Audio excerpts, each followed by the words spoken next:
Hello लोग, गायिका गीत अपने यूट्यूब चैनल पे आप सभी दर्शकों का स्वागत करती हूँ। और मैं जा रही हूँ एक मस्त मज़ेदार गाली गीत गाने। आप लोग को जरूर पसंद आएगा। मेरे वीडियो को लाइक सब्सक्राइब करना दो और जो फेसबुक से देख रहे हैं पेज को फॉलो करें। जय माता जी।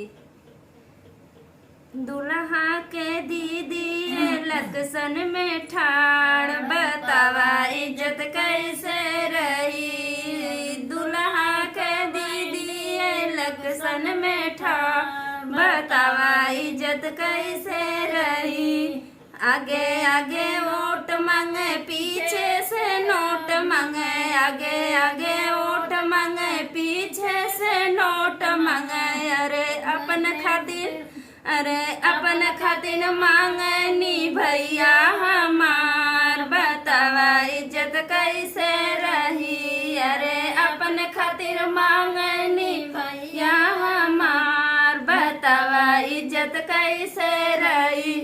जीजा के दीदी लक्षण में ठाड़, बतावा इज्जत कैसे रही। आगे आगे नोट, आगे आगे वोट मांगे, पीछे से नोट मांगे। आगे आगे वोट मांगे, पीछे से नोट मांगे। अपने खातिर अपने खातिर मांगनी भैया हमार, बतावा इज्जत कैसे रही। अरे अपने खातिर मांगनी भैया हमार, बतावा इज्जत कैसे रही। अरे दुल्हा के दीदी करनी प्रचार, बतावा इज्जत कैसे रही।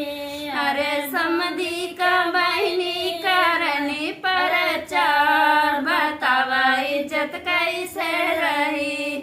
आगे आगे वोट मांगे, पीछे से नोट मांगे। आगे आगे वोट मांगे, पीछे से नोट मांगे। अरे अपन खातिर मांगनी पापा हमार, बतावा इज्जत कैसे रही। अरे अपन खातिर मांगनी पापा हमार, बतावा इज्जत कैसे रही।